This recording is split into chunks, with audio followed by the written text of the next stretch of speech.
Yes, എന്തായാലും അക്ഷയ തകർത്ത് പൊളിച്ചടിക്ക് പൊളപ്പൻ പാട്ടെന്നൊക്കെ പറഞ്ഞ ഇത്രയും നല്ല ഗായികയായിരുന്നു. അപ്പൊ നമ്മുടെ സംഘത്തിലുണ്ട് നല്ല പാട്ട് കലാകാരന്മാർക്കൊണ്ട് തട്ടി നടക്കാൻ അത് പറഞ്ഞപ്പോഴും ഞാൻ ആലോചിച്ചത് സേഫിന് ഏത് ഐറ്റത്തിലാണ് പ്രാവീണ്യം?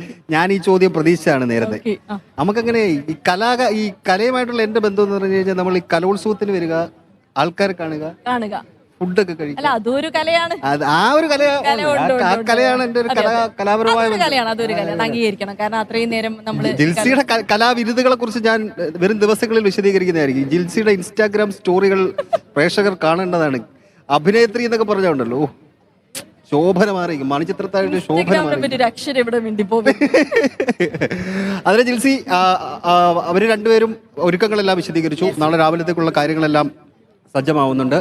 നമ്മൾ നാളെ രാവിലെ ഏത് വേദിയിലോട്ടാണ് പോകുന്നത്? ഇവിടെ തന്നെ ഇരുന്നു. നമുക്ക് പ്രധാന വേദിയിലാണ് നാളെ എന്നാണ് എനിക്ക് തോന്നുന്നത്. നമ്മുടെ സ്റ്റുഡിയോയിൽ തന്നെ ഇരുന്നിട്ട് നമ്മുടെ ഗസ്റ്റിനെയൊക്കെ നമുക്ക് ഇപ്പൊ നേരത്തെ പറഞ്ഞു ഈ രണ്ട് ഇനങ്ങൾ നമുക്ക് ഇപ്പോ ഒപ്പന, അതുപോലെ തന്നെ സംഘനൃത്തം, അതിനപ്പുറം വേറെ കാണണമെന്ന് ആഗ്രഹിക്കുന്ന വല്ല ഇനങ്ങളുണ്ടോ ഇതിനകത്ത്? ഇത് രണ്ടും അതിന്റെ ഒരു വിഷ്വൽ ബ്യൂട്ടിയാണ് അല്ലെ, ഭയങ്കര ഭംഗിയുള്ള ഒരു അത് ആ ഒരു കാഴ്ചയാണ് എനിക്ക് ഇഷ്ടം. പിന്നെ അല്ലാതെ കാണണമെന്നുള്ള ഈ ചാക്യാർകൂത്തൊക്കെ കാണാൻ ഇഷ്ടമുണ്ട്. അത് നമുക്ക് പണ്ടേ ഇഷ്ടമാണ്, അറിയില്ലെങ്കിൽ പോലും എന്താണെന്ന് പക്ഷെ അത് കേട്ടിരിക്കാനൊക്കെ. അപ്പൊ നമുക്ക് അങ്ങനെയാണെങ്കിൽ ആ തിരുവനന്തപുരത്തേക്ക് പറയുമ്പോൾ നമുക്കറിയാം ഒരു കലാനഗരിയാണ്, ഒരുപാട് ആളുകൾ അല്ലെ, ഒരുപാട് ഓർമ്മിപ്പിക്കപ്പെടേണ്ട പേരുകളൊക്കെ ഉള്ള ഒരു നഗരം കൂടിയാണ്. തിരുവനന്തപുരം കലയുടെ ഒരു കേന്ദ്രം കൂടിയാണല്ലോ തിരുവനന്തപുരത്ത്. എത്രയോ നമുക്ക് മാറ്റി നിർത്താൻ കഴിയാത്തപ്പോൾ ജഗതി നമുക്ക് മലയാള സിനിമ അല്ലെങ്കിൽ ഇന്ത്യൻ സിനിമ മൊത്തം മിസ് ചെയ്യുന്ന മനുഷ്യനാണ് അദ്ദേഹം. തിരുവനന്തപുരം സ്വദേശിയാണ്. അന്നേരം ഒരുപാട് കലാകാരന്മാരുള്ള ഒരു ഇതവണ ഞാൻ ആലോചിച്ചു വരുമ്പോ മുടൻമുകളിലാണല്ലോ മോഹൻലാലിന്റെ വീട്. വീട് അടച്ചിട്ടേക്കാണ് കേട്ടോ, വീട് അടച്ചിട്ടേക്ക്. പുറത്ത് ആൾക്കാർ കാണാനൊക്കെ ഇപ്പോഴും വരുന്നുണ്ട്.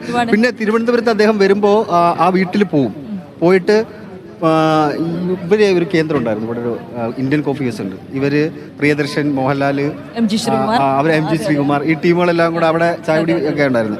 തിരുവനന്തപുരത്ത് വരുമ്പോൾ മോഹൻലാൽ ഇവിടുന്ന് പാഴ്സൽ മസാല ദോശ മേടിച്ചിട്ട് ആ വീട്ടിൽ കൊണ്ടുവച്ചിട്ട് കഴിക്കും. ഒരു ദിവസം വരുമായിരിക്കും തിരുവനന്തപുരത്ത്.